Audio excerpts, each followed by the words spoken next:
within the context of what we see today. This information raised the hope of lawmakers.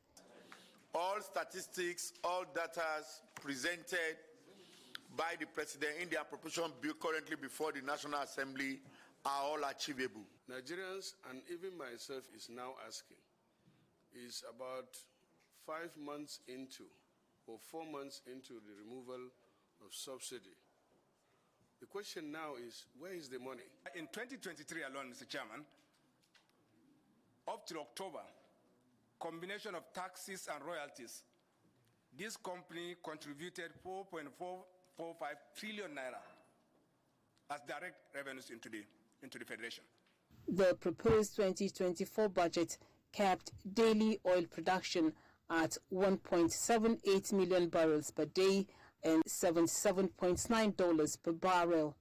In another development, Senate Committee on Anti-Corruption met with the heads of the 3 major watchdogs in Nigeria. They are the Nigeria Financial Intelligence Unit, the Economic and Financial Crimes Commission, and the Independent Corrupt Practices Commission, in continuation of the 2024 budget defense. From the National Assembly, Lami Ali, NTA News. Lagos State Governor Babajide Sanwo-Olu has promised to accelerate actions to ensure the Lagos State Innovation Bill is signed into law within the first quarter of 2024 to increase employment opportunities and enhance competitiveness in the creative industry. Governor Babajide Sanwo-Olu stated this at the opening ceremony of the Arts of Technology AOT Lagos 5.0. Ese Owamaka reports. The creative economy sector is a dynamic force that fuels the state's economic growth, encompassing diverse industries such as film, music, fashion and design, and advertising. This ecosystem thrives on the brilliance and innovation of its workforce. The Art of Technology Lagos, with the theme The Creative Economy and the Digital Lagos, is aimed at exploring opportunities for young people to connect and build ideas that will drive the innovation ecosystem to achieve a smarter Lagos. I mentioned the Startup Lagos platform. Like I said, if you are not registered, please register and get access to information across the ecosystem, across different sectors. Governor Babajide Sanwo-Olu, while speaking, called for collaborative action between government at all levels and practitioners in the creative industry to tackle the challenge of copyright piracy in the country. Currently, where we've done about halfway of our 6,000-kilometer metro fiber duct connectivity, where we want to have fiber connectivity in almost every part, of the state. You can imagine what that would do, in terms of your content and in terms of your access, in the social media space. Minister of Communications, Innovation and Digital Economy, Dr. Bosun Tijani, noted that using technology for a digital Lagos will not only boost the creative industry, but benefit the teeming youth population in the state. I am committing to working with you to ensure that by Q1 next year, that we can actually open up the ISM band of spectrum to innovators who want to build smart applications for this city. Fifth edition of the Art of Technology Lagos brought together visionaries, innovators, and creative talents. In Lagos, Ese Owamaka, NT News. Moving on, contributes to research into prevailing issues in physiotherapy so that the frontiers of knowledge in the profession would continue to expand. Provost College of Medicine, University of Lagos, David Oke, was speaking at the induction of 32 new physiotherapist graduates into the Nigerian Association of Physiotherapy. Our correspondent has the details. I hereby solemnly swear to the following oath of the professional practice of physiotherapy. To the following oath of the professional practice of physiotherapy.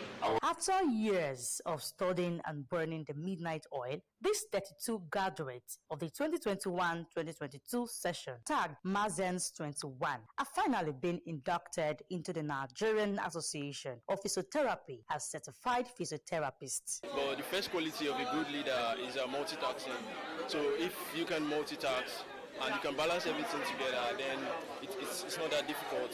I worked really hard for it, but like I still thought like a lot of people surpassed me, but like to come out and be the top second best was really good for me. Like it made me feel on top of the world. Provost of the College of Medicine, David Oke, who says the two of the inductees graduated with distinction, charged the new physiotherapists to be selfless in service delivery and continue to build, lead, and advance the solid foundation laid by the founding fathers of the college. Work in the country, because the country has actually done a lot to train them.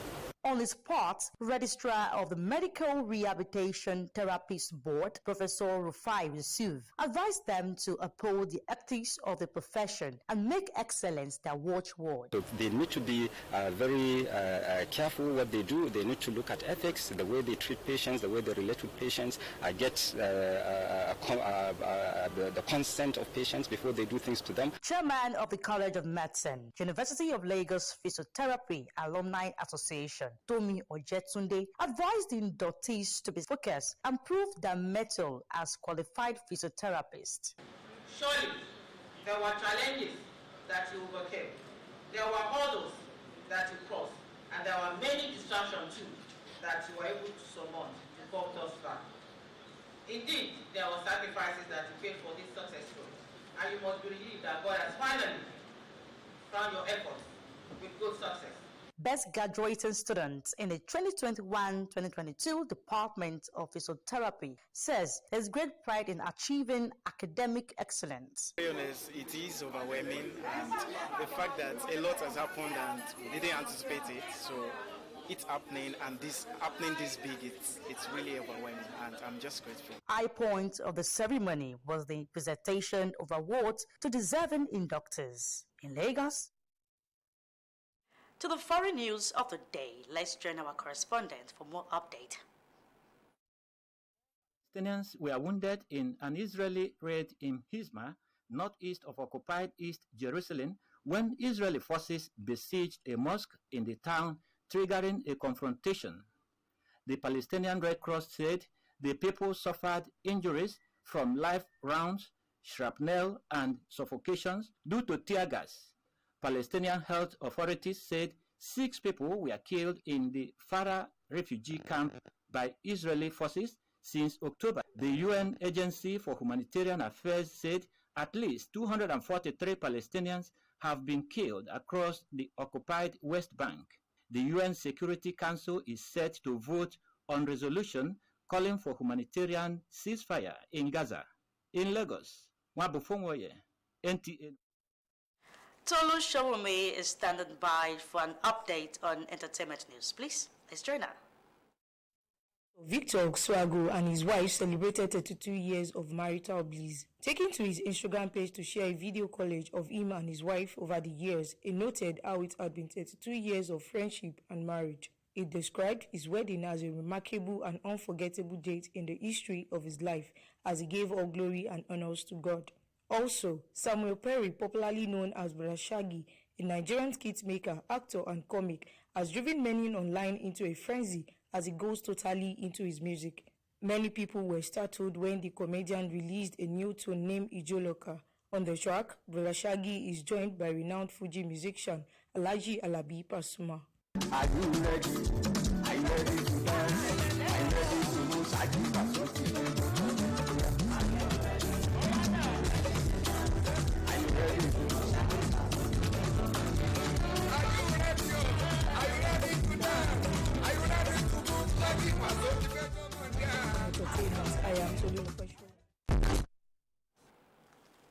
Up next is Sport Updates. The report. Minister of Sports Development John Enu has declared open the second edition of the 2023 National Para Games at the Moshood Abiola National Stadium, Abuja, on Friday, with 27 participating states competing for gold. Through these games, they are able to also find, great performances of the different athletes in the different sporting events. Meanwhile, preparations are in full swing for the upcoming ECOWAS Abuja International Marathon, which is scheduled to take place on December 16th in Abuja. The marathon will consist of two categories, namely the half marathon and the 5-kilometer road race. Both local and international marathoners who have already registered will have the chance to compete for lucrative cash prizes, ranging from the 1st to the 10th positions for both male and female participants. The 10-kilometer race will commence at the ECOWAS Commission office located in Asokoro, while the 5-kilometer race will take off at the Barnes Plaza exit gate. Both races will terminate at the Eagle Square. Participation in sports, taking away people that may identify them to have, people that may find out during this marathon that they have that talent. Minister of Sports Development John Enu has once more emphasized his readiness to take all sports in the country to the next level. The minister revealed this during inauguration of the renovated Abdusalami Abubakar Squash Court at the Command Guest House in Abuja, where military and civilians play the game. We are willing to continue to support them, because we need them to continue to make progress in this sector. And finally, the 2021-2022 MPFL champions Rivers United will on Sunday face a daunting task if they must qualify for the quarter-final of the 2023-2024 CAF Confederation Cup as they face Club African of Tunisia on Sunday at the Godswill Akpabio Stadium, Uyo, for their third group match after their 2-0 defeat to Ghana Dream FC in their second match. With Sport Update, Peter Oibo, NTA News. It's now time for the news review of the day. But before that, we are going on a short break now. Please stay with us. It's time for Golden Season. Golden time to win. The rules are simple. Place bets on any sports event. Get promotional tickets. Take part in prize draws. It's Golden Season. Golden time to win. Use the promo code to get your welcome bonus. It's Volcanic time.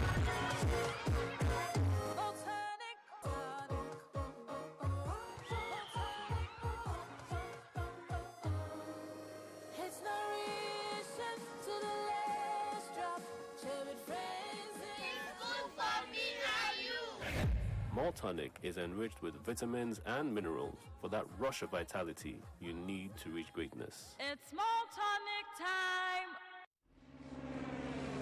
Take off into a world of casino games and find your new favorites. Play a few rounds of roulette and see if many locks on your side.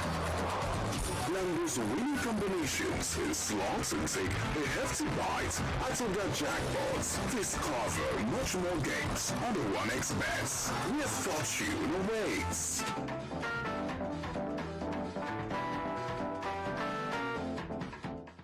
And if you are just joining us, you're watching ANC Lagos Channel 10 Saturday News Review. Now, to the stories that made headline during the week. As the Lagos State Governor Babajide Sanwo-Olu says his administration will continue to put in place proper traffic management systems by providing modern road infrastructures that will ease the burden of commuters in the state. The governor was speaking during an inspection tour of the ongoing construction of the Okpebi-Ojotab Link Bridge and Road Construction Project. S.A. Uwamaka has the report. The face of traffic management, we're changing the face of commuting in Lagos, and we're changing the face of access to modern infrastructure, roads, and development. The construction of the 3.9-kilometer bridge and approach roads, which was flagged off in January 2022, is aimed at providing a direct link between Okpebi, Mainde, Maryland and Ojota to Ikorodu Road, thereby decongesting traffic on the Ikeja and Ikorodu Road axis. Governor Babajide Sanwo-Olu expressed satisfaction with the quality and progress of work so far done on the project, noting that innovation was brought to bear. There's still going to be a bit of furniture that you're going to see on this bridge. Eventually, it will look like another iconic bridge in Lagos, which will be similar to what we have in Lekki, axis. And as you can see, there's enough room for cycling. There's enough room for pedestrian walking. Even on the bridge. So we are going to. It's a total life change. We are going to be encouraging people that want to exercise, right, and want to move freely, and ensure that what we see in other developed nations are the kind of infrastructure development that we're doing in Lagos. The Okpebi-Mende Ojota Link Bridge and road construction project, which is near 65% completion, is expected to be opened to Lagos residents in the second quarter of 2024. In Lagos, S.A. Owamaka, NT News. Moving on, Governor Babajide Sanwo-Olu has sworn in 2 additional cabinet members that will join him in running the affairs of the state for the next 4 years. The Commissioner for Energy and Mineral Resources, Biodun Ogunleye, and the Special Advisor to the Governor on Infrastructure, Olufemi Daramola, took their oath of office at the state in Ikeja. Again, S.A. Wamaka has the report.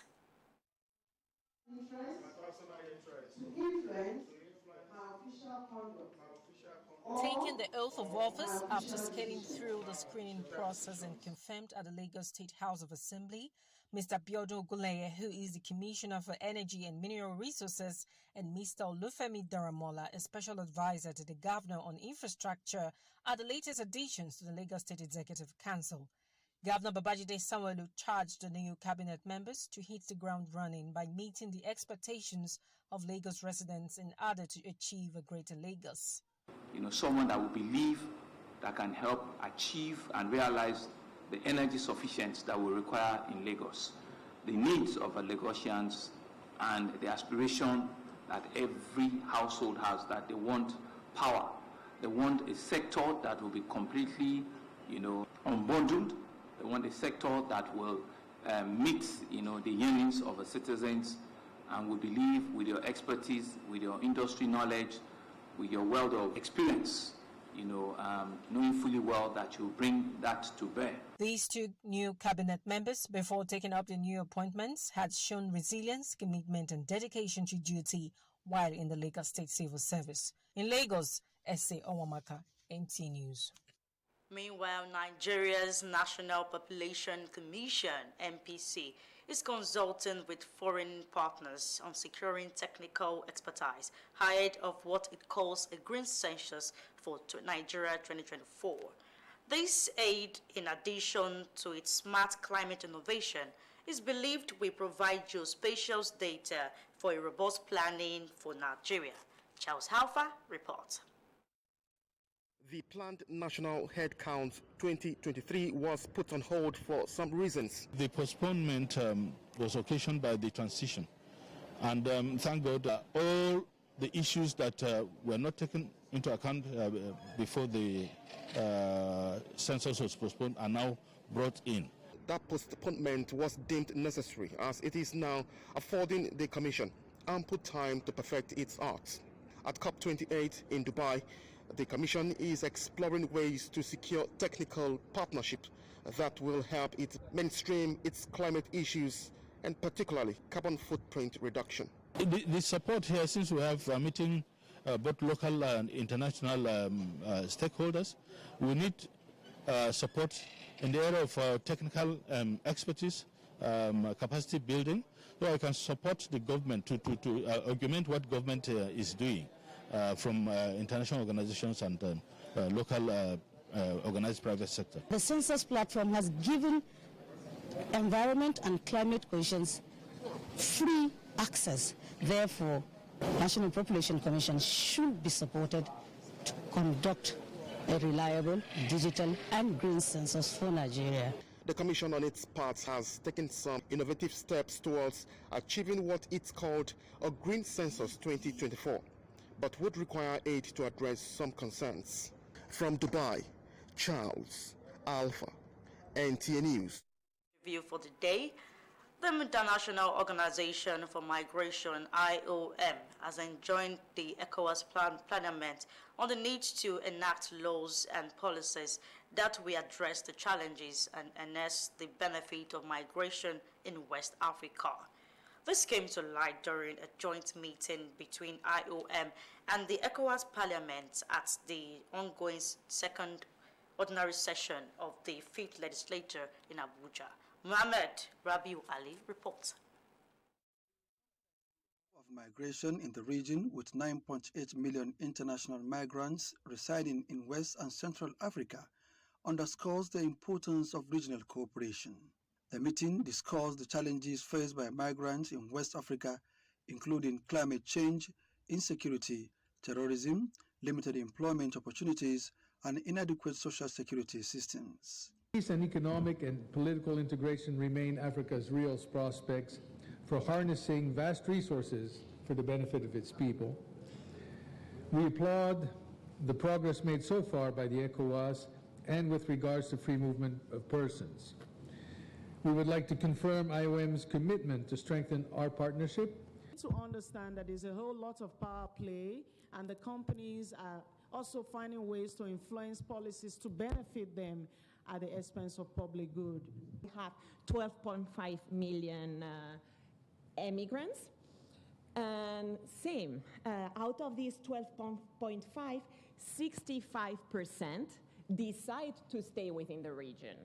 And the rest, they mainly go to Europe and North America, and also some of them to North African countries. Stakeholders say the meeting marks a significant step towards strengthening regional cooperation on migration management to a positive force for development in West Africa. In Abuja, Muhammad Rabiu Ali, NTA News. That concludes the news tonight. Once again, thanks for joining us. I am Uluwabukola Akonde. A very good evening to you.